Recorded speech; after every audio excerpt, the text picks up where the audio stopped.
I want to welcome everybody to our very first episode of our Lush Lawn Pro podcast, your go-to resource for expert insights, career guidance, and real-world advice for professionals in the lawn care industry. My name is Aaron Samson. I'm the CEO and founder of Lush Lawn, and this is Ken Gesso, the COO of Lush Lawn. And I'm happy to be joined by Ken over here. In this episode, we're going to be pulling back the curtain to share the story behind Lush Lawn, what inspired this podcast, and how we hope it will serve you, the hardworking professionals who make the industry thrive. That's awesome. I'm excited to get into it. Got a lot of questions for you today, Aaron. So audience is going to learn a lot about you today. So let's get to it. So Aaron, what impact do you hope this podcast has on the professionals in the industry here? In answering your question, I've had a lot of experience over the last 20 plus years in lawn care. Made a lot of mistakes, seized a lot of opportunities, created a very nice life for myself as well. Really want to share this with the audience. I have no problem sharing my story, and then hopefully you can learn from some of my mistakes and some of the things I've done right as well. And that's really the purpose of this podcast, really to help others out in the industry, to build some industry credibility myself. So those are the reasons for the podcast. Awesome, great. Yeah, looking forward to it. I thought it's a great point too. Opening up about yourself. I'm glad you're willing to do that. I thought we'd kind of dive right into that. So, what inspired you to get into the lawn care industry? Yeah, so a long time ago, this was in the last century. So to kind of age myself a little bit, I was going to school for accounting, and I was in business at the same time. I was in the landscaping business, and that's what I did. I had a choice between accounting and being in business, and accounting was more boring. So business was very exciting, and so I chose the business path. So my junior year in college, I dropped out, and I went straight into business. I did that that particular business I did for 7 years. It was called Standard Lawn. And then I sold that business, and that's when 21 years ago I started Lush Lawn. All right. Yeah. Standard Lawn, were you doing the same kind of concept of Lush Lawn with fertilizing weed control, or was it more mowing? What were you doing with Standard Lawn? The first 2 to 3 years of Standard Lawn was mowing and landscaping primarily. Okay. I think it was the third year into Standard Lawn that I also did lawn care, so I started doing fertilizing, weed control, stuff like that. I also did some sales for another company over the winters, so that's kind of how I got introduced into the lawn care business. But gradually I phased out cutting and landscaping and just strictly was going into lawn care. Okay. Would you mind speaking to the decision? Why do that? Why go to fertilizing and weed control? It was a little bit of a better fit for me at the time. I was able to really focus on that. Frankly, my own skill set at the time was much more geared up for sales and marketing, and that tied in much better to lawn care than it did for landscaping and lawn cutting. And I was still going to school, still going to college at the time, so I only had a limited amount of time to use, and so I just chose to focus on lawn care. Awesome, very good. You speak to that too in the sales background that obviously leads and tends to help out with entrepreneurship. Could you speak to any early mentors maybe, or things that shaped your decision to want to go into entrepreneurship?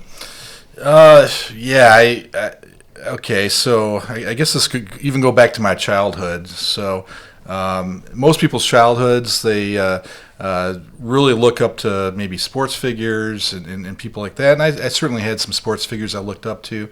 But my idol when growing up was Alexander the Great when I was a kid. So at 10 years old, I just loved the way he conquered the world and his initiative and things like that. He did it all in I think 13 years, and so that was amazing. And so I just really embraced the kind of energy that he had, and I sort of channeled that kind of energy as well, not to the extent of Alexander the Great, but I channeled it to a much lesser extent into business. And as I kept growing up, as I got into my late teens and early 20s, I really kind of shifted, I guess my heroes, I guess you could say, into people that were in business. So people like Cornelius Vanderbilt, John D. Rockefeller, Andrew Carnegie, those kinds of people. I read a lot of their autobiographies, a lot of things that they did, and that's why I called Standard Lawn Standard Lawn. It was named after Standard Oil. So that's why I called it why I called it. So I will say I struggled embracing heroes who, this sounds weird, this sounds very weird, struggled embracing heroes that were alive in case I came across these people later on in business or something. So there were people that had already passed away, historical figures in business. Those are the people I idolized. So it sounds weird, but that's the way it was. Yeah. And I learned a lot in reading those books about those different business people. They faced a lot of the same challenges that I faced, but in different ways. Yeah, that's awesome. Yeah, for me it was NFL running backs, right? Barry Sanders, I idolized him growing up. Alexander the Great, though, taking another step further, maybe a little bigger impact. Yeah. Right? So very, very good, Aaron. Yeah. How would you, Alexander the Great conquering the world, taking over everything? Maybe this plays a little bit into this, but how would you describe your leadership approach? Yeah, it's certainly evolved over the years. It's pretty high energy. It's pretty intense. As I was even doing this podcast, I heard the comments that my intensity's reflected upon my face. I'm paraphrasing there, but I've had to loosen up a little bit. But no, I'm pretty intense. And I think that the other people capture that energy, that intensity, and I would say I don't know how you define that as leadership exactly, but certainly leadership by example with regards to that.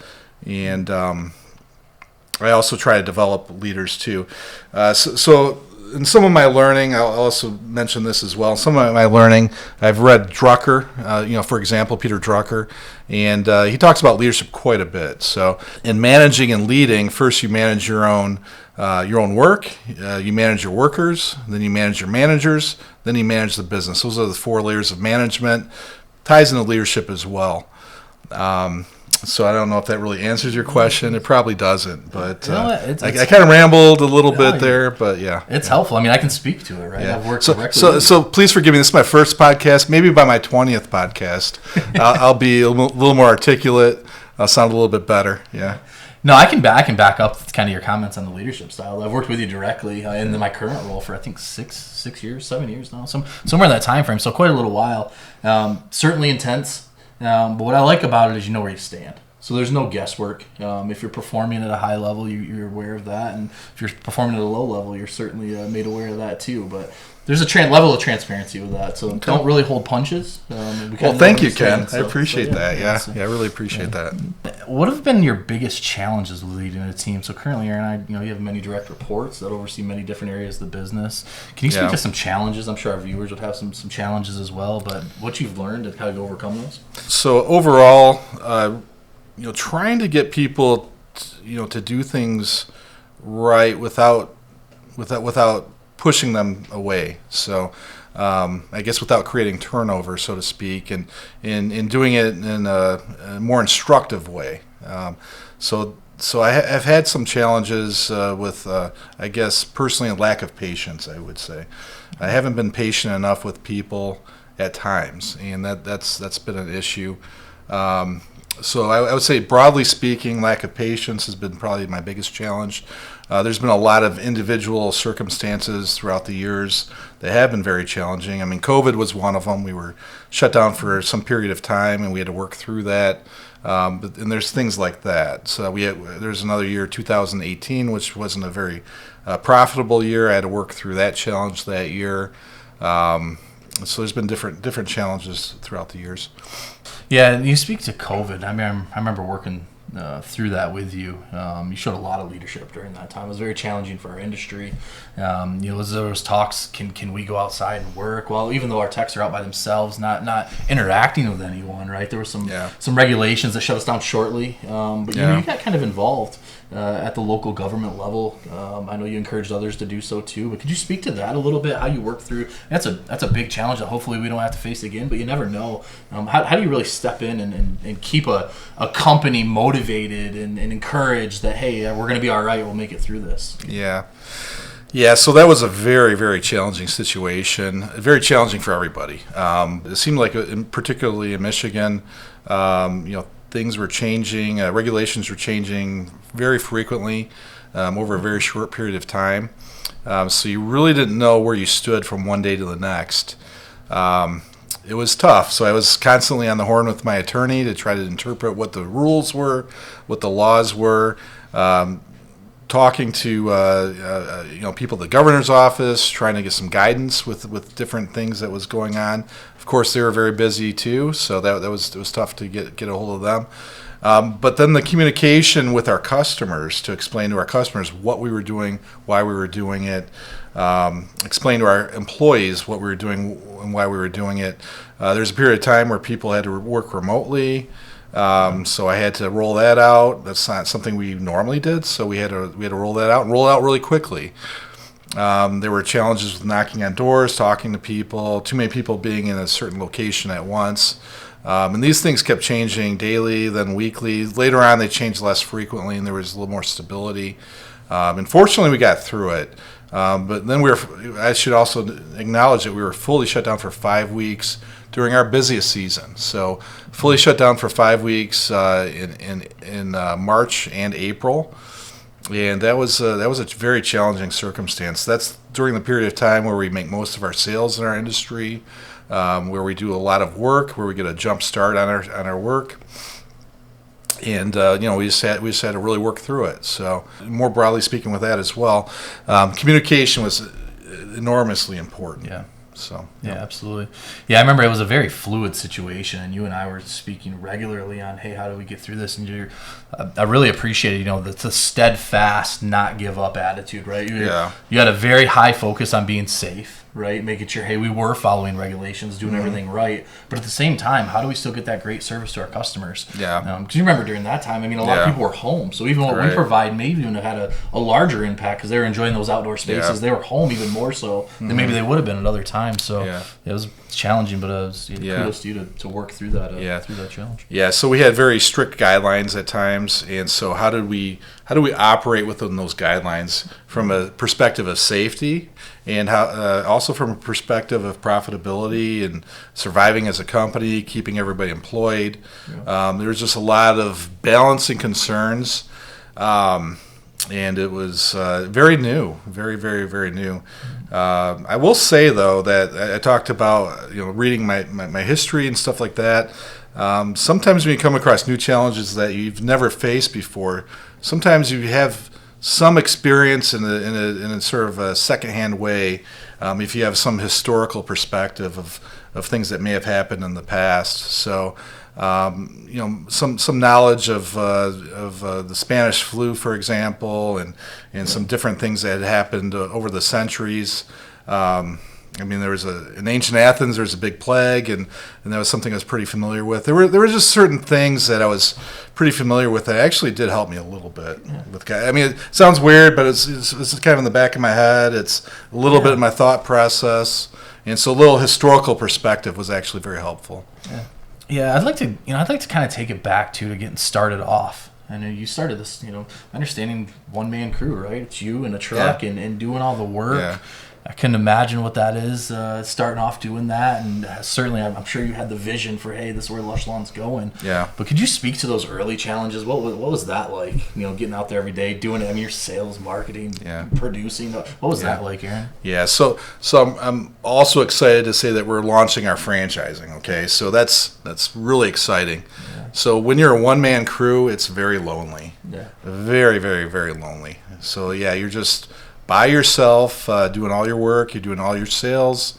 You're doing most of the pretty much the office work. You get a little bit of outside help here and there, but mostly it's by yourself. If you're out on the truck and it's raining and it's your equipment's breaking down, you're by yourself out there. You've got to take care of all that stuff by yourself.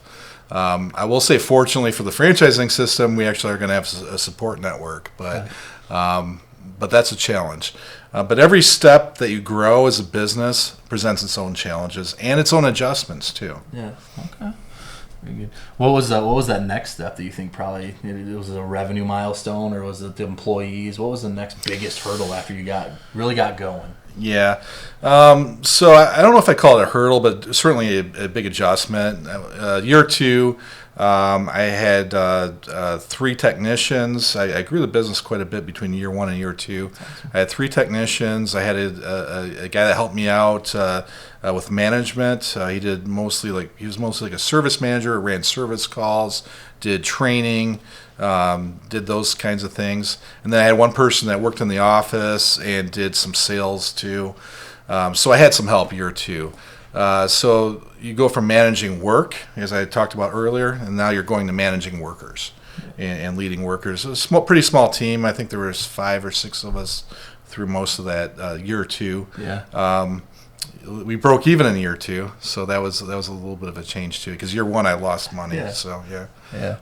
Yeah, that's probably something, a lot of owners, CEOs, especially that start the business, right? So you started it from the ground floor and grew it to, we're about 90 employees now. Yeah. Did you find it challenging as you were doing that? Because to do that, I'm sure you have to let go of some control, right? And I'm sure that's probably a big challenge a lot of our listeners probably have. Yeah. How do you work with that? How do you get to that point where, hey, I can let go some of this and then trust other people to kind of do some of what you need them to do? Yeah. Well, So I'll throw this back at you for a second here. So you started out as a lawn technician working for Lush Lawn, and you progressed. You progressed to later the service manager for a brief stint, then the branch manager. Now you're the COO, managing branch managers. But when you became service manager and branch manager, you probably looked at most of your techs and said, "Hey, I could do it better than you. Yeah. I wish I could get out in the field and do this and stuff like that." But you have to. You really can't approach it like that. Fortunately, I was probably a worse tech than you, so I don't think I had to. I don't think I would say the same thing. I don't think I would say that. Okay, I would do this job better than you. I'd probably do it worse. So that was helpful. I could delegate with a clear conscience. I guess I could delegate with a clear conscience. So, yeah. But it is always a challenge as you move up. You think you can do the job better than your successor. But you have to kind of let go of that. Yeah, I think you spoke to it even earlier, right? It's the patience on some of it. So while we're talking about, doing that first line of defense, you're on the lawns. Now you're, entrusting other people to run some pretty big decisions for you. And certainly I know there's times, I've felt it. We've all felt it, right? That's not the right thing to do. So how do you work through that? How do you let someone learn, maybe have some failures? That's not certainly going to crumble the business. I'm sure you'd step in, right? But let them go through those kind of tough times to get through them and learn and help develop those people into stronger leaders. Can you speak to that a little bit? Yeah, so then that's the next step, right? So we talked about managing your work, managing your workers, and now we're talking about managing managers. Yeah. So you have to entrust your managers to make decisions. When they're early on in their decision-making process, they probably are going to make some mistakes. Mm-hmm. It's going to happen. And sometimes they still may make the right decision, but just as circumstances turn out, things don't really work out right. So you really have to be careful about second-guessing your manager's decisions. You have to allow them to make their decisions, but ask them why. Ask them, okay, why are you doing this? And then consult with them about it too, so that you have an understanding why they're making a decision. They have an understanding why they're making a decision, and then guide them, give them advice as to maybe they should make the decision the way they're doing it or not. You're not always going to be there for all the decisions. A lot of times your manager's going to have to make on-the-spot quick decisions, and they really can't consult with you. And you just have to live with what those decisions are. But if you have more patience, your managers will develop, and they'll become good at making decisions. Yeah, absolutely. I think, we've really, you've instilled a pretty hard culture of process with Lush Lawn. I'm sure that probably helps too, knowing that we at least have processes in place. They need to be executed, but at least we have a guiding compass of how things should go. And I think that helps in all levels of the business. So, Yeah, we have a lot of processes that we put in place. We have what we call a corporate manual, and I would. You're never too young as a business to start doing a corporate manual because as you grow, you want other people to take over your tasks, your duties. You want to delegate those things. And if you have a how-to for each of those different tasks and processes, it's much easier to hand that off. It's much easier to train somebody else. So I highly encourage my listeners out there, if you haven't already, to create some sort of a corporate manual with standard operating procedures, with different policies and guidelines. Yeah, certainly helps keep stuff streamlined. I'll say that. Then you can always evaluate them, right? So there's always an evaluation process with those too. You start off with an idea, you run it for a little bit, and then you evaluate. Is this the best way to do it? Yeah. You know, I'll share you have you doing it right now, right? Yeah. With one of our processes, and that's getting guys out in the morning and when they come back in the afternoon. Done it for a while, and it's like.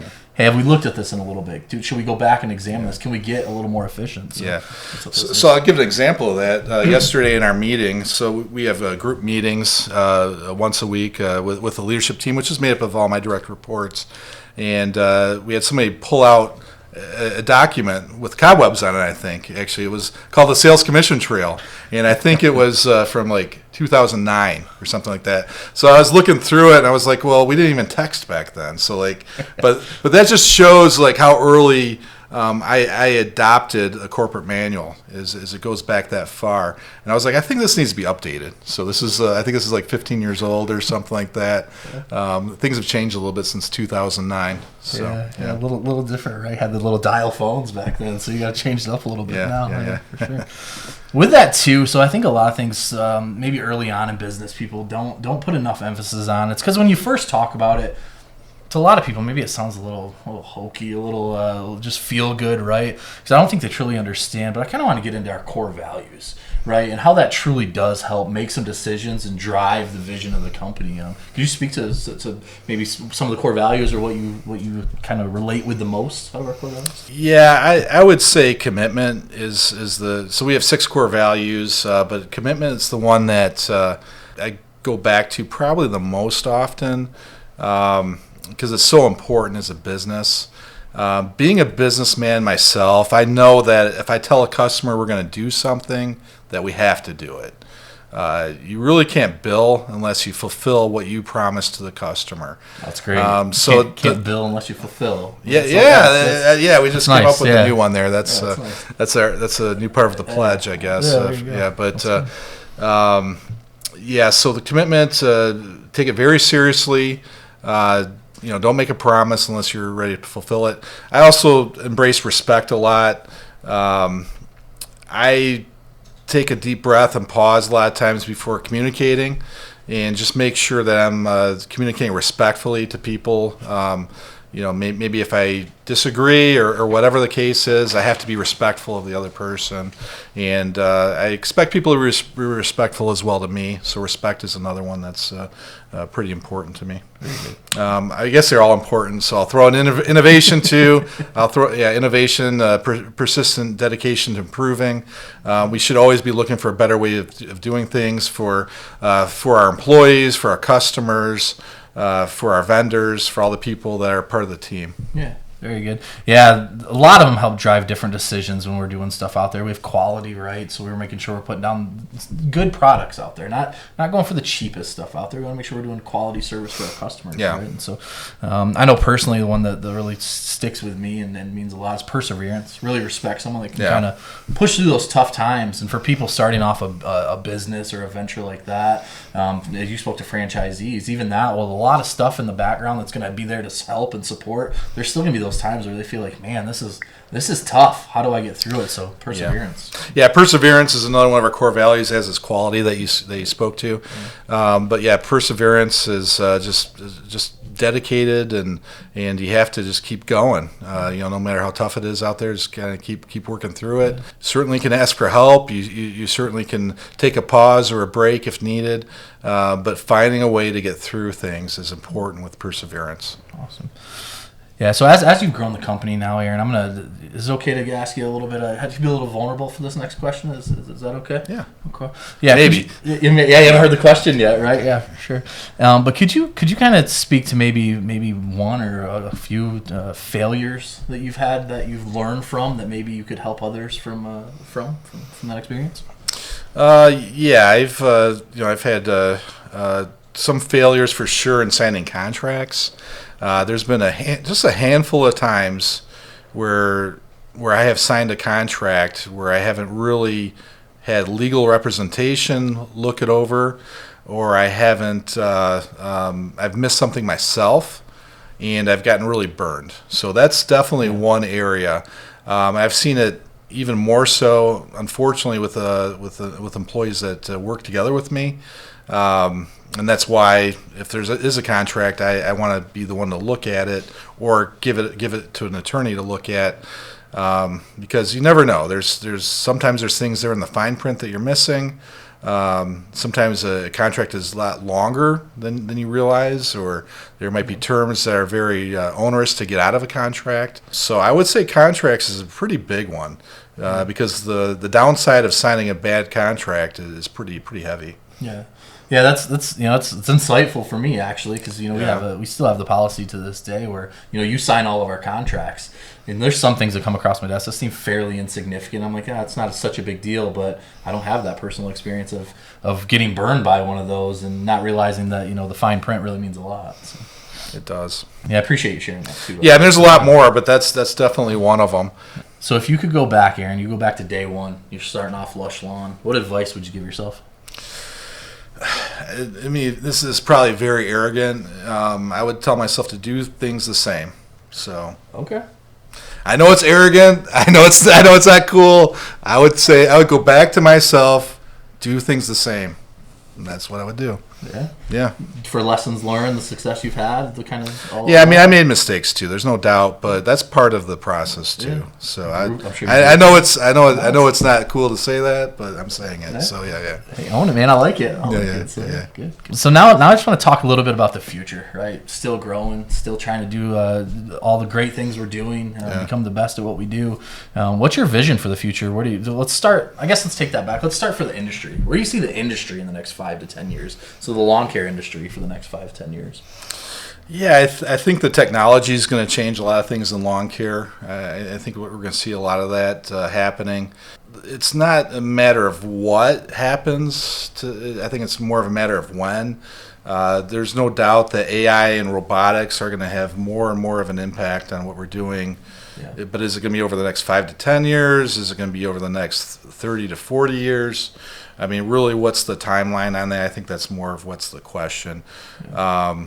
So technology is going to definitely have some impact on what we're doing. I would say that's probably number one is technology. Yeah. All right. So how about Lush Lawn? Next 5 to 10 years, what can we expect from Lush Lawn and where that's going? Yeah. So for Lush Lawn, we certainly need to adapt to those technologies. There's a very insightful book written by Andy Grove, and it talks about strategic inflection points.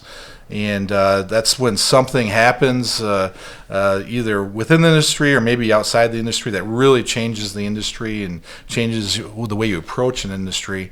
But I do think some of those technologies are going to do that. Now, what do I see Lush Lawn? So we're launching franchising.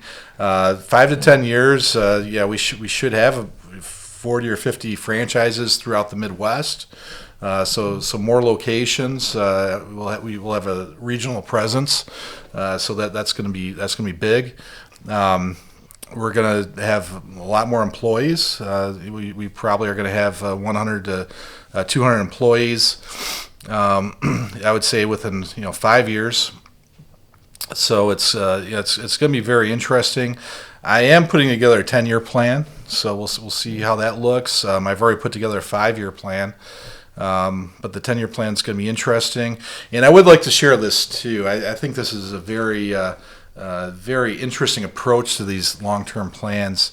So Elon Musk, what he does is he takes his 20-year plans and shrinks them down to about 6 months or 3 months, And I think that's incredible. So while I'm saying I'm going to create these long-term plans, I'm going to see what I can do to shrink them as well, which I have not done that yet, but that's something I'd like to do. Yeah, I'm glad you. I know this, again, I don't know if this really answers your question. No, it is. It's half answer, half tangent. So sorry. It's a little bit across the board. Hey, I personally am getting a lot from it. Okay. It's funny you say that. I actually had it as a note to mention because you had mentioned that I think to me personally a couple months ago about Musk and shrinking that time frame down. So I think glad you touched on that. That's amazing, isn't it? That's incredible. That's very cool. All right, well, Aaron, that's pretty much a wrap for today's episode. I just want to thank you for being open. Asked a lot of questions there, and I appreciate you being vulnerable on some of those tougher questions and opening up. I think our audience will really get a lot from that. So I appreciate it. Okay, well, this is the first one, and I was a little nervous, but we got through it. So I think we have a lot more good episodes to come. They'll be even more insightful, more helpful to our listeners. We intend on having special guests. I plan on sharing future successes and challenges, problems, mistakes, opportunities, all the above with our audience. And thanks for listening. Awesome. Yeah, I just want to again thank everyone that tuned in. Hopefully you got a lot out of this. I really thoroughly enjoyed my time with you today, so that was awesome. Had a lot of fun. Learned a little new things. Known you for 13 years and still picked up some new stuff. So appreciate that. I want to remind everyone, if you want to learn a little bit more about Lush Lawn, certainly hit lushlawn.com. You can check us out on LinkedIn, Instagram, Facebook. Really appreciate that. But engage with us. We'll really appreciate it. And until we talk next time, let's make it a great day.